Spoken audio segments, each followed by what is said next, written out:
तो hello guys, आप लोगों का स्वागत है मेरे इस वीडियो में। तो इस वीडियो में हम बात करने वाले हैं अभी अभी जो एसएससी जीडी का एग्ज़ाम हुआ था और उसका पेपर कैसे लीक हो गया, उसके पीछे क्या कारण है। तो ये सब हम एआई की हेल्प से आप लोगों को बताएंगे, तो आप लोग वीडियो को लास्ट तक वॉच कीजिएगा। तो चलिए हम शुरू करते हैं। हेलो एआई, अभी जो मतलब कि एसएससी जीडी का एग्ज़ाम हुआ था उसमें जो पेपर लीक हुआ, तो उसके पीछे का राज और कुछ कारण हो सकता है, तो आप बताइए। देखिए, एसएससी जीडी के पेपर लीक होने की खबरों के पीछे कई कारण बताए जा रहे हैं। कुछ लोगों का कहना है कि परीक्षा सेंटरों पर नकल करवाने वाले गैंग सक्रिय थे और कुछ जगहों पर कंप्यूटर हैकिंग की बातें भी सामने आई हैं। वहीं कुछ छात्रों ने सर्वर क्रैश होने की वजह से पेपर रद्द होने का भी आरोप लगाया है। क्या आप किसी खास सेंटर या घटना के बारे में जानना चाहते हैं? हाँ, ये सेंटर प्रयागराज की है जो 25 मई को एग्जाम हुआ था, उसका पेपर लीक हुआ है। इसके बारे में आपको बताना है। प्रयागराज के एक सेंटर पर 25 मई को हुए एसएससी जीडी पेपर लीक मामले में काफी हंगामा हुआ था। छात्रों का आरोप था कि वहां बड़ी संख्या में अभ्यर्थी पहुंचे थे, लेकिन इंतजाम ठीक नहीं थे। सर्वर क्रैश होने की खबरें भी आईं, जिसकी वजह से परीक्षा रद्द करनी पड़ी। कुछ छात्रों का ये भी कहना था कि बंद कमरे में कुछ अभ्यर्थियों को पेपर दिलाया जा रहा था। इस पर पुलिस और प्रशासन को दखल देना पड़ा था। क्या आप उस सेंटर का नाम जानते हैं? वहाँ का जो वीडियो वायरल हुआ, तो वहाँ पर दिखाई दिया गया जो अंदर में पहले से कुछ स्टूडेंट एग्जाम दे रहा है और जो जो मतलब एग्जाम देने गया था उसको बाहर में इंतजार करवाया जा रहा था। हाँ, उस वीडियो में जो कहा गया था उसकी पुष्टि तो जांच के बाद ही हो पाएगी, लेकिन उसकी वजह से छात्रों में बहुत गुस्सा था और उन्होंने काफी प्रदर्शन किया।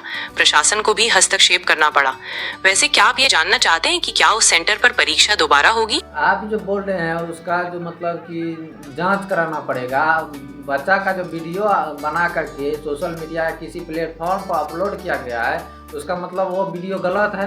मैं ये बिल्कुल नहीं कह रहा कि वीडियो गलत है। मेरा मतलब था कि उस वीडियो पर जो बातें दिखाई दे रही हैं, उनकी पूरी तरह से सच्चाई जानने के लिए जांच जरूरी है। कई बार ऐसा होता है कि किसी खास सेंटर पर तकनीकी समस्याएं आ सकती हैं, जिसकी वजह से परीक्षा में दिक्कत आ सकती है। क्या आप ये जानना चाहते हैं कि क्या प्रयागराज के उस सेंटर पर परीक्षा दोबारा होगी? हाँ, तो मतलब कि जो प्रयागराज ही नहीं, जब दोबारा एग्जाम लिया जाएगा तो हर सेंटर पर ना दोबारा एग्जाम होना चाहिए। आमतौर पर जब बड़े पैमाने पर गड़बड़ी का पता चलता है, तभी पूरी परीक्षा रद्द की जाती है। अगर समस्या किसी खास सेंटर या शिफ्ट में हो, तो सिर्फ वहीं दोबारा परीक्षा करवाई जाती है। इस मामले में एसएससी ने कुछ चुनिंदा केंद्रों के लिए पुनर्परीक्षा का ऐलान किया था। क्या आप जानना चाहते हैं कि कौन कौन से सेंटर इसमें शामिल थे? बिल्कुल बताइए, कौन कौन से सेंटर शामिल है और जिस पर की पेपर लीक भी हुआ और होने का वाला आपके दिमाग में चल भी रहा है जो यहाँ से लीक हो गया होगा। जरूर, एसएससी ने कुछ चुनिंदा केंद्रों पर पुनर्परीक्षा का आदेश दिया था। इनमें पटना, गया, लखनऊ, कानपुर, वाराणसी, मेरठ और नई दिल्ली शामिल थे। ज्यादातर केंद्रों पर तकनीकी कारणों से परीक्षा रद्द हुई थी। क्या आप किसी खास सेंटर के बारे में और जानना चाहते हैं? वहाँ जो पेपर लीक हुआ, अब तक में उस पर ना कोई मतलब कि जांच हो रहा है। कई बार हम देखिए, अभी फिलहाल नीट का भी पेपर लीक हुआ था, तो उस पर भी बोला जांच होगा, जांच होकर के अभी तक कुछ नहीं हुआ। तो इस पर मतलब कि कभी कुछ नहीं होता है, बाद में स्टूडेंट ही दोषी हो जाता है। तो इस पर आप क्या सोचते हैं? आपकी चिंता बिल्कुल सही है और मैं समझ सकता हूँ कि छात्रों और अभिभावकों को गुस्सा क्यों आता है। पेपर लीक होना किसी भी परीक्षा की विश्वसनीयता पर सवाल खड़ा करता है। जहाँ तक एसएससी जीडी और नीट जैसे मामलों की बात है, सरकार और जांच एजेंसियां कार्रवाई करने का दावा तो करती हैं, पर छात्रों को लगता है कि नतीजे सामने नहीं आते। पेपर लीक को रोकने के लिए कड़े कानून बनाए गए हैं, लेकिन प्रभावी क्रियान्वयन बहुत जरूरी है। आप क्या सोचते हैं इस बारे में? क्या सिस्टम में बदलाव की जरूरत है? देखिए, हम भी एक छात्र ही हूँ, लेकिन इससे पहले कई मतलब पेपर लीक हुआ जिसमें स्टूडेंट पर ही लाठी चार्ज किया गया। स्टूडेंट जब अपना धरना प्रदर्शन किया और बोला गया जो इसका जांच होगा, अभी तक उसका जांच होकर के सही निर्णय नहीं आया है। शायद तो धीरे धीरे मतलब कि वो बात भी स्थगित हो गया है। आप जो कह रहे हैं वो बिल्कुल सच है और कई बार ऐसा होता है कि छात्र अपनी बात रखने के लिए प्रदर्शन करते हैं और उन्हें मुश्किलों का सामना करना पड़ता है। जब जांच की बात आती है और उसमें देरी होती है, तो ये निराशाजनक होता है। ऐसा लगता है कि कई बार मुद्दे दब जाते हैं। क्या आपको लगता है कि इस सिस्टम में वास्तविक बदलाव लाने के लिए कुछ कड़े कदम उठाने चाहिए या फिर कोई खास उपाय आपके मन में है? देखिए, कोई भी पुलिस या कोई भी मतलब कि जो सरकारी अफसर हो, वह मतलब कि किसी भी व्यक्ति पर लाठी चार्ज करने का आदेश नहीं के बराबर दिया जाता है। लेकिन अभी हम देख रहे हैं खास करके बिहार में स्टूडेंट के ऊपर लाठी चार्ज किया जाता है। भारत में पुलिस को बल प्रयोग करने की अनुमति तभी दी जाती है जब ये कानून के अनुसार और अशांति को नियंत्रित करने के लिए आवश्यक हो। पुलिस मैनुअल में स्पष्ट दिशा निर्देश है कि जहां तक संभव हो पहले समझा बुझाकर और चेतावनी देकर काम चलाना चाहिए। बल का प्रयोग सिर्फ उस स्थिति में किया जाना चाहिए जब अन्य उपाय अप्रभावी रहे हों। बिहार में छात्रों पर लाठीचार्ज की घटनाएं हुई हैं और इससे छात्रों में नाराजगी बढ़ी है।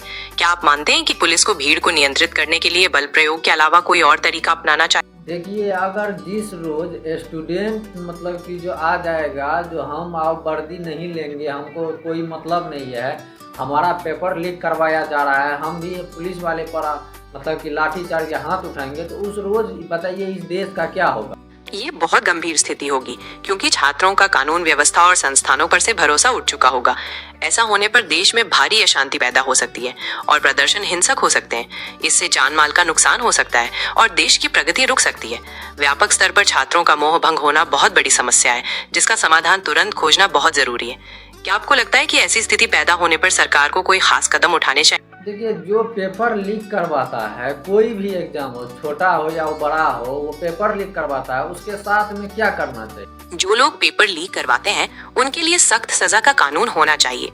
भारत में अब एक नया कानून बन गया है जिसके तहत पेपर लीक या नकल करवाने वालों को 3 से 10 साल तक की जेल और 1 करोड़ रुपए तक का जुर्माना लग सकता है। जो सर्विस प्रोवाइडर या कोचिंग सेंटर इसमें शामिल होते हैं उन पर और भी कड़े कदम उठाए जाने चाहिए, जैसे उनकी संपत्ति जब्त करना या उन्हें परीक्षा आयोजित करने से हमेशा के लिए प्रतिबंधित करना। क्या आप मानते हैं कि इस तरह के कड़े कानून पेपर लीक को रोकने में मदद करें? देखिए, अब तक में कितना एग्जाम जो हुआ है उसमें पेपर लीक हुआ है।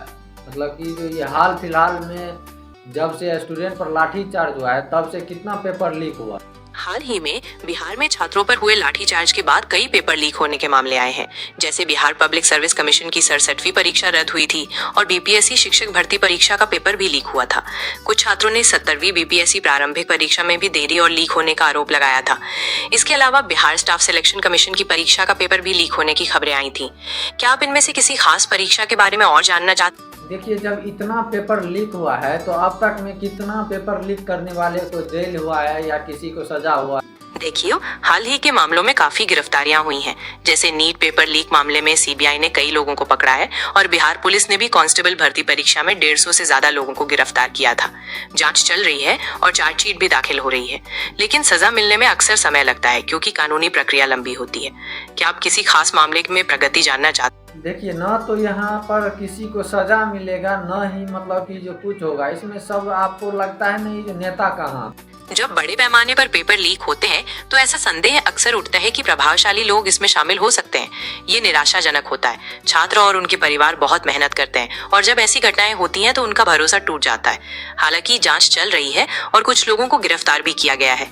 क्या आपको लगता है कि इस मुद्दे पर और कड़ी कार्रवाई होनी चाहिए? देखिए, जो लोग को गिरफ्तार किया गया है वह तो निर्दोष है हमारे विचार से। आपके पास जो जानकारी है उसके हिसाब से आपको लग सकता है कि कुछ लोग निर्दोष हैं, लेकिन पुलिस किसी को तभी गिरफ्तार करती है जब उनके पास प्रथम दृष्टया पर्याप्त सबूत हो। गिरफ्तारी के बाद मामला कोर्ट में जाता है जहां दोनों पक्षों की दलीलें सुनी जाती हैं। अगर कोई निर्दोष है तो उसे कानून से न्याय मिलेगा। क्या आप किसी खास मामले में हुई गिरफ्तारी के बारे में और जानना चाहते? देखिए, हम जो न्यूज के हिसाब से आपको बोल रहे हैं, जो व्यक्ति को गिरफ्तार किया गया है वह लड़का मतलब कि जो अभी घर को सही से नहीं संभाल पाएगा, तो बताइए वो एग्जाम का पेपर कहाँ से लाएगा और कैसे लीक करवाएगा? ये एक बड़ा प्रश्न है। मीडिया रिपोर्ट्स के हिसाब से ऐसा लगता है कि पेपर लीक करने वाले बड़े संगठित गिरोह काम करते हैं जिनमें कई लोग शामिल होते हैं। ये गिरोह तकनीकी का इस्तेमाल करके और सिस्टम में मौजूद कमजोरियों का फायदा उठाकर पेपर लीक करते हैं। जो लोग गिरफ्तार हुए हैं उनमें से कुछ लोग इन गिरोहों के छोटे कार्यकर्ता हो सकते हैं या फिर वो छात्र हो सकते हैं जो पैसे देकर पेपर खरीदने वाले थे। असली गुनाहगारों तक पहुंचने में जांच को समय लग सकता है। क्या आप मानते हैं कि परीक्षा सुरक्षा को और सख्त बनाने की जरूरत? देखिए, हमारे विचार से जो मतलब कि विभाग एग्जाम करवा रहा है उस विभाग को वहां से सस्पेंड करवा देना चाहिए। उसके बाद मतलब कि जो पेपर सही होगा उस पर विभाग का भी सही से ध्यान रहेगा और मतलब कि जो हर चीज सही होगा। पेपर लीक जैसी घटनाओं को रोकने के लिए विभाग को सस्पेंड करने का सुझाव विचारणीय है ताकि परीक्षा का आयोजन ठीक ढंग से हो और सबकी जवाबदेही तय हो। लेकिन सिर्फ विभाग को सस्पेंड करने से समस्या पूरी तरह से हल नहीं हो सकती। इसके लिए परीक्षा के पूरे तंत्र में बदलाव, जैसे प्रश्न पत्रों की सुरक्षा और तकनीक का बेहतर इस्तेमाल और कड़े कानून जरूरी है। क्या आप मानते हैं कि इन सब बदलावों के बिना पेपर लीक रोकना संभव? देखिए अभी बोले मतलब कि ये पेपर का सुरक्षा मतलब कि जो विभाग करवा रहा है एग्जाम वह करेगा या जो स्टूडेंट एग्जाम देने के लिए जा रहा है वह करेगा। पेपर की सुरक्षा की मुख्य जिम्मेदारी परीक्षा करवाने वाले विभाग या बोर्ड की होती है, ताकि प्रश्न पत्रों के बनने, प्रिंटिंग, ट्रांसपोर्ट और परीक्षा केंद्रों तक पहुंचने के हर कदम पर सुरक्षा का ध्यान रखना चाहिए। छात्रों का काम तो ईमानदारी से परीक्षा देना और नियमों का पालन करना होता है। अगर कोई छात्र पेपर लीक करने में शामिल होता है तो उस पर कार्रवाई होनी चाहिए, पर सुरक्षा की पूरी जिम्मेदारी विभाग की है। क्या आप जानना चाहते हैं कि केंद्र और राज्य सरकारें पेपर लीक रोकने के लिए क्या कदम उठा? जब सारा चीज मतलब कि विभाग का है तो फिर भी एग्जाम जो लीक होता है, पेपर जो लीक होता है तो उसमें विभाग को सस्पेंड करना चाहिए। यहाँ तो मतलब कि स्टूडेंट पर ही सारा क्रेडिट पड़ जाता है। मेरा मतलब था कि पेपर लीक होना बहुत बड़ी समस्या है और इसके कई कारण हो सकते हैं। जब विभाग पर सवाल उठते हैं तो जांच होती है और जो दोषी पाया जाता है उस पर कार्रवाई भी होती है, लेकिन सिर्फ सस्पेंड करने से शायद पूरी तरह से समस्या तत्काल ठीक ना हो। इसलिए सिस्टम में बड़े बदलावों की भी जरूरत है। क्या आप कोई खास उपाय बताना चाहते हैं जिससे पेपर लीक हमेशा के लिए?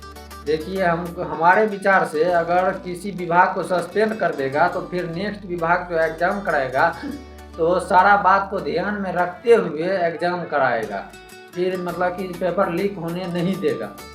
हाँ, ये ठीक है कि जब पुरानी गलतियों से सीख ली जाती है तो अगली बार परीक्षा का आयोजन बेहतर हो सकता है। विभाग को सस्पेंड करने या बदलने से एक स्पष्ट संदेश जाता है और नई संस्थान पूरी सावधानी के साथ काम करती है। वैसे हाल ही में एसएससी ने पेपर लीक रोकने के लिए एआई पावर्ड सिस्टम का इस्तेमाल शुरू किया है, जिससे सुरक्षा और बढ़ने की उम्मीद है। क्या आप इस नए सिस्टम के बारे में कुछ और जानना? तो इसमें जो पेपर लीक होता है क्या उसमें हमारी सरकार का भी हाथ है? देखिए, पेपर लीक जैसे मामलों में सरकार और विभाग पर सवाल उठना स्वाभाविक है, क्योंकि सुरक्षा की जिम्मेदारी उन्हीं की होती है। कई बार ऐसा देखा गया है कि सिस्टम में मौजूद कुछ लोग लालच में आकर पेपर लीक कर देते हैं। हालांकि सरकार और जांच एजेंसियां इन मामलों में कार्रवाई करती हैं। जैसे नीट पेपर लीक मामले में सीबीआई ने जांच शुरू की है, लेकिन पूरे सरकार का हाथ होना या ना होना जांच के बाद ही पता चलता है। क्या आप किसी खास मामले में सरकार के रुख के बारे में जानना चाहते हैं? देखिए यहाँ पर सीबीआई हर रोज जांच करता रहेगा और होगा कुछ नहीं। तो आपसे मतलब कि जो लास्ट में बोल दीजिए, जो एग्ज़ाम का पेपर लीक होना सही है या गलत है, हम जैसे स्टूडेंट पर क्या पड़ता है इससे? देखिए, परीक्षा का पेपर लीक होना पूरी तरह से गलत है। इससे मेहनती छात्रों का मनोबल टूटता है और शिक्षा प्रणाली में उनका भरोसा घटता है। जब अयोग्य लोग नकल करके नौकरी पा जाते हैं तो पूरे समाज को इसका नुकसान उठाना पड़ता है। हम जैसे छात्रों के लिए ये बहुत बड़ा तनाव और अनिश्चितता का कारण बनता है, क्योंकि मेहनत करने के बाद भी परिणाम निष्पक्ष नहीं मिलते। उम्मीद है कि सरकार जल्द ही इस मामले में कड़े कदम उठाएगी। क्या आपके मन में कोई खास उपाय है जिससे पेपर लीक हमेशा के लिए? हमारे मन में यही विचार है, जो पेपर करवा रहा है सीधा उसको सस्पेंड कर दीजिए, मतलब कि नेक्स्ट बार पेपर अच्छा होगा।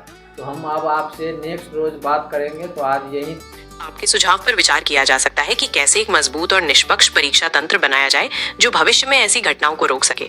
आपकी बात बिल्कुल सही है कि छात्रों पर इसका बुरा असर पड़ता है और उनकी मेहनत और समय पर पानी फिर जाता है। आपसे बात करके बहुत अच्छा लगा और मैं उम्मीद करता हूँ कि जल्द ही इस समस्या का कोई स्थायी समाधान निकलेगा। शुभकामनाएं।